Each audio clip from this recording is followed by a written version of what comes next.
کسی نے کہا ایسے، کسی نے کہا ایسے، اور سب سے اچھا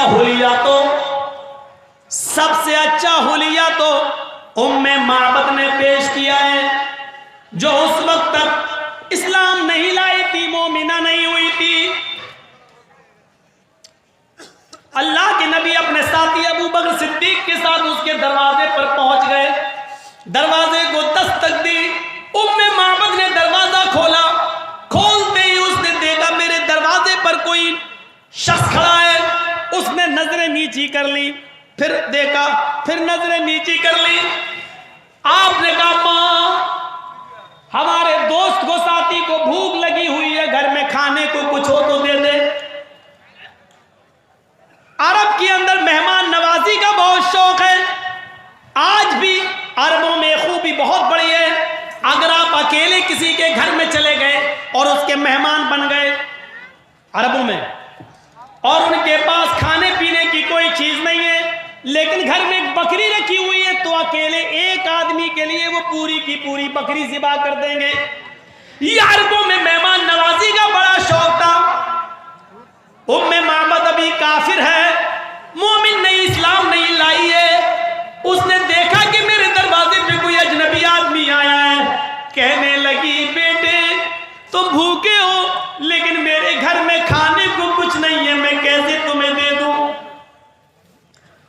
آپ نے کہا ماں کل پرسوں کا کچھ رکھا ہوا مل جائے تو دے دو۔ کہا بیٹے کچھ نہیں ہے۔ اے بھیا جس کو جانا ہو جلدی جاؤ، یا سامنے کھڑے مت ہوئیے، ان کو بتائیے یا تو جائیے یا بیٹھیے، سامنے سے گزرتے ہیں نا۔ اس واقعے کو ضرور سن لیجئے، بہت دلچسپ واقعہ ہے۔ کہا ماں 2-4 دن پہلے کا کچھ ہو تو کھلا دے۔ بیٹے تمہیں یقین نہیں ہو رہا ہے، کچھ نہیں ہے۔ آپ کی نظر بکری کے اوپر پڑ گئی۔ ماں اس بکری کا دودھ ہی پلا دے، میرے ساتھی کو بھوک لگی ہے۔ بڑھیا نے کہا ماں بیٹے اس بکری نے تو کئی مہینے سے دودھ دینا بند کر دیا ہے، یہ تو دودھ ہی نہیں دیتی، اور اب زندگی بھر کبھی دے گی بھی نہیں، کیونکہ بالکل مردار ہو چکی ہے، صرف روح باقی ہے، ہڈیوں کا ٹھوٹ بنی ہوئی ہے۔ اس نے بچے دینا بند کر دیے، دودھ دینا بند کر دیا۔ اتنا سننا تھا، کہا ماں ذرا گھر سے ایک برتن لیا، میں بھی تو ذرا آزما لوں، میں بھی تو دیکھوں یہ بکری نے دودھ دینا کیسے بند کر دیا ہے۔ وہ سمجھی بھوکا ہے بیچارہ، اس کو یقین نہیں آ رہا ہے، مجھے جھوٹا سمجھ رہا ہے۔ اندر گئی، غصے میں برتن لاتی ہے، لے مجھے جھوٹا سمجھ رہا ہے، تو جا کر دیکھ لے۔ اللہ کے نبی برتن لے کر آگے بڑھ گئے۔ بکری کھڑی تھی اپنے آپ، بیٹھی تھی اپنے آپ کھڑی ہو گئی۔ بڑھیا دیکھ رہی ہے ام معبد، اسے معلوم نہیں آج میرے دروازے پہ کون آیا ہے، یہ بیچاری کیا جانے یہ محمد رسول اللہ ہے، اس کو معلوم نہیں یہ وہ ہستی ہے جہاں جاتی ہے رب کی رحمتیں بھی اس کے ساتھ جاتی ہیں۔ آگے بڑھے، زاد المعاد میں لکھا ہے برتن میں دودھ دہنے کا وہی طریقہ، ان پیروں کی ایڑیوں کو کولے سے لگانا، دونوں پیروں سے برتن کو دبانا، اور بکری کے تھن میں ہاتھ مارا، پانی مارا، بسم اللہ کہہ کے جو دودھ دہنا شروع کیا، وہی کیفیت، برتن کی برتن بھر گئے، بکری نے دودھ دینا بند نہیں کیا۔ آپ نے ابو بکر کو پلایا، خود پیا، اس بڑھیا کو پلا، پیو، تب جا کر ختم ہوا۔ کہنے لگی میرے شوہر شکار کرنے گئے ہیں، ابھی آتے ہوں گے بیٹا، تازہ تازہ گوشت لائیں گے کسی جانور کا، ہم بنائیں گے، تم کھا کے جاؤ۔ نہیں ماں مجھے بہت کام ہے، مجھے بہت کام ہے، لوٹوں گا 1 ہفتے کے بعد تو تمہارے گھر پہ ہوتے ہوئے جاؤں گا، کچھ ہوگا تو کھا لیں گے، نہیں ہوگا تو کوئی بات نہیں، ابھی جانے دے۔ محمد ابن عبداللہ محمد رسول اللہ نے اس کے گھر سے قدم باہر نکالا، پھر پلٹے، کہا ماں سن، ایک بات تو کہنا بھول گیا۔ کہا کیا؟ یہ بکری جب تک زندہ رہے گی تو اس بکری کا دودھ دوتے رہنا. یہ بکری اپنی پوری زندگی دودھ دینا بند نہیں کرے گی. تو نے مجھے دودھ پلایا، اس بکری کا احسان کیا. محمد احسان کا جواب احسان سے دیتا ہے. آج کے بعد یہ بکری جب تک زندہ رہے گی دودھ دیتی رہے گی، تو اس بکری کا دودھ پیتے رہنا. اتنے سے احسان کا اتنا بڑا بدلہ. یہ کہہ کر آگے چلے گئے. ابھی مشکل سے 100 قدم گئے ہوں گے.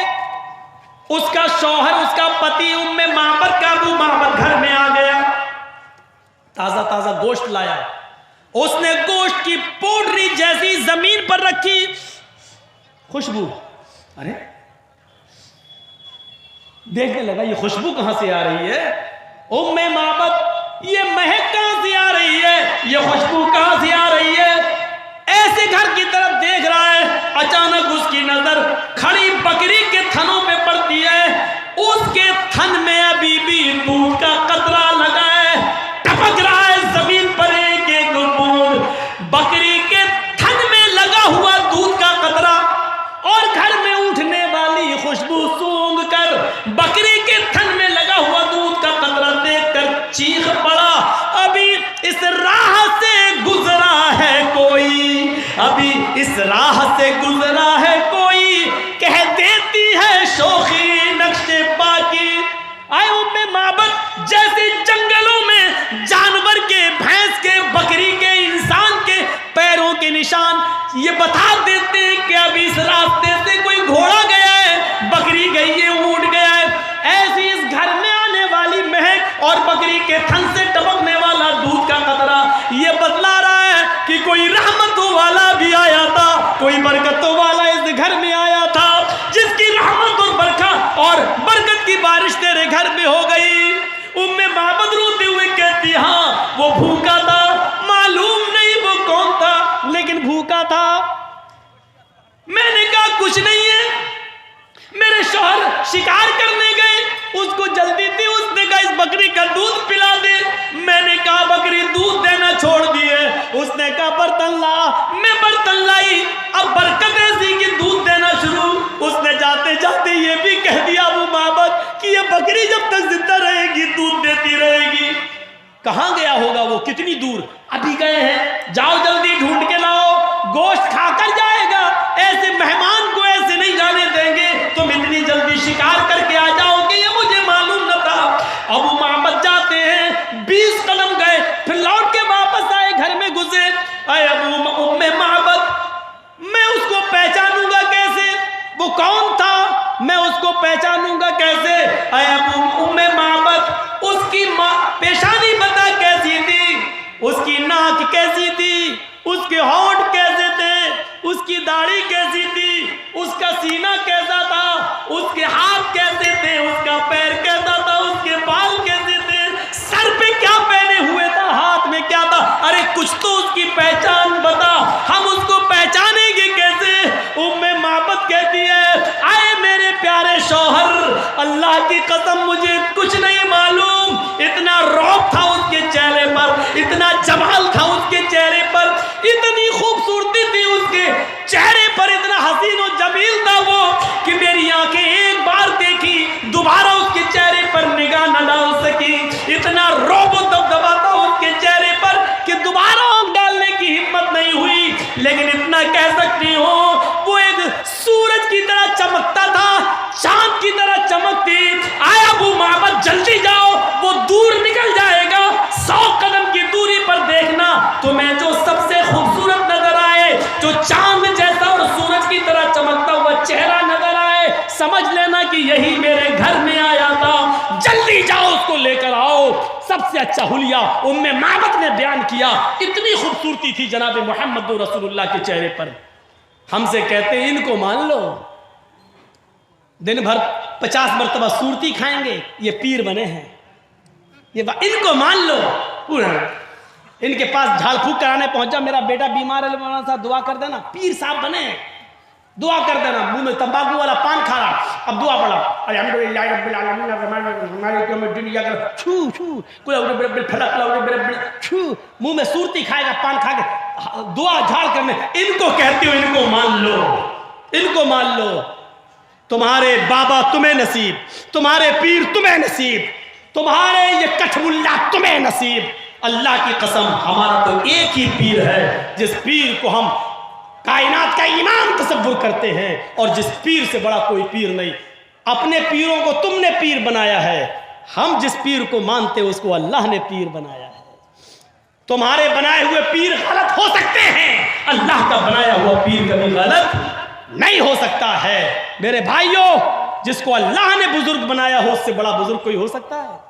مولانا جرجیز کو مولانا میرے استاد نے بنایا, میرے ماں باپ نے بنایا, ہم کو مولانا میرے استاد نے بنایا, آپ نے بنا دیا. یہ میرے مولانا, تمہارے مولانا, یہ پھر. اور دنیا میں جو 4 امام آئے, معاف کرنا, اللہ نے نہیں کہا تھا کہ میں 4 بزرگ بھیجوں گا, نہ اللہ کے نبی نے کچھ پیشین گوئی کی. اللہ کے نبی نے یہ تو کہا کہ میرے انتقال کے بعد قیامت سے پہلے 30 جھوٹے رسول آئیں گے جو رسول ہونے کا دعویٰ کریں گے. 30 جھوٹے رسول آئیں, یہ تو کہا. اللہ کے نبی نے یہ تو کہا کہ کانا دجال آئے گا, وہ اپنے آپ کو اللہ کہلوائے گا. یہ کہا, سب کچھ کہا. لیکن آپ چاہتے تو یہ بھی کہہ سکتے تھے کہ میرے انتقال کے بعد 4 امام آئیں گے, ان میں سے کسی ایک امام کی بات آنکھ بند کر کے مان لینا, تم جنت میں چلے جاؤ گے. لیکن یہ نہیں کہا آپ نے. تو 4 بزرگوں کو بزرگ ہم نے اور آپ نے بنایا ہے. محمد رسول اللہ کو بزرگ اللہ نے بنایا ہے. ہم جس کو بزرگ بنائے ہیں وہ غلط ہو سکتے ہیں, ان سے غلطی ہو سکتی ہے.